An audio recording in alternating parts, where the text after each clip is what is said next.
먼저 모든 일의 진원지인 대통령실부터 가보겠습니다. 네, 이한석 기자. 국무위원 전원이 사의를 표명했다는 얘기가 들리던데 사실입니까?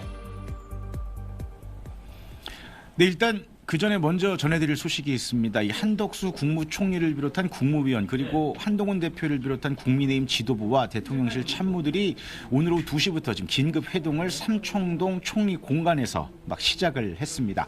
그 비상계엄 선포와 또 해제 사태와 관련해서 국내 정치 경제 또 안보 상황 등을 점검하고 향후 대책 등을 논의한 걸로 전해졌습니다.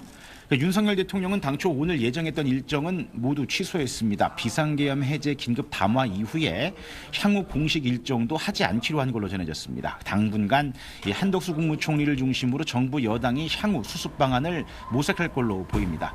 오늘 오전 한덕수 총리는 국민께 드리는 말씀을 통해서 이 내각을 통할하는 총리로서 작금의 상황에 이르게 된 모든 과정에 대해 책임을 통감하고 있다고 고개를 숙였습니다. 이어서 국민 여러분의 불안이 크실 줄 안다며 이 시간 이후에도 내각은 국가의 안위와 또 국민의 일상이 한치 흔들림 없이 유지되도록 모든 부처의 공직자들과 함께 소임을 다해달라고 당부했습니다. 또 마지막 순간까지 국무위원들과 중지를 모아서 국민을 섬기겠다 이렇게 강조했습니다. 네, 그럼 국무위원들의 거취는 아직 결정되지 않은 건가요? 네. 잠시 설명을 드리면요. 이 한 총리가 국민께 드리는 말씀을 내놓기 전에 국무위원 전원이 한 총리에게 사의를 표명한 걸로 전해졌습니다. 앞서 그 대통령실도 오늘 오전 8시쯤에 정진석 비서실장 주재로 수석 비서관 회의를 열었는데 정진석 비서실장을 비롯한 3실장 또 수석 비서관 전원이 윤 대통령에게 사의를 표명했습니다. 하지만 국무위원과 대통령실 참모진에 대한 사표 아직 수리되지 않은 걸로 전해졌습니다. 한덕수 총리가 담화문에서 밝힌 대로 비상계엄 파문 이후에 국가의 안위와 또 국민의 일상이 더 중요하기 때문에 사태가 안정이 될 때까지 국무위원으로서 충실한 역할을 당부한 걸로 보입니다. 네, 비상계엄 해제를 의결한 국무회의는 한덕수 국무총리가 주재했더군요.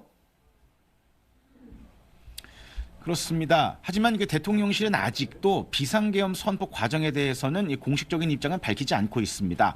그러나 어제 저녁 긴급 국무회의가 소집이 됐고 이 대다수 국무위원들은 계엄 선포안이 심의된다는 사실을 전혀 알지 못한 채 참석한 걸로 전해졌습니다. 이어서 일부 국무위원들은 비상계엄 선포에 대해서도 난색을 표한 걸로 전해졌습니다. 그러나 김용현 국방부 장관이 계엄 선포를 윤석열 대통령에게 건의했고 윤 대통령은 긴급 담화를 통해서 비상계엄 선포 발표하게 됐습니다.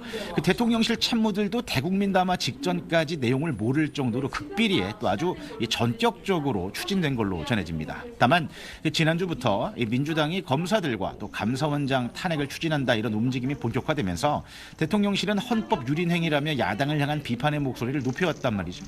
그리고 어제 저녁에 윤 대통령이 대통령실 참모들로부터 국회 탄핵 또 예산안 상황 등을 보고받은 뒤에 참모진에게 대기할 것을 지시한 걸로도 전해졌습니다. 결국 이따른 정부 관료들에 대한 야당의 탄핵소추와 예산안 삭감 시도가 헌정 질서를 짓밟고 또 정당한 국가기관을 교란시키는 반국가 행위다. 이렇게 윤석열 대통령은 판단했던 것 같습니다. 새로운 소식 들어오면 다시 전해드리겠습니다. 대통령실에서 전해드렸습니다.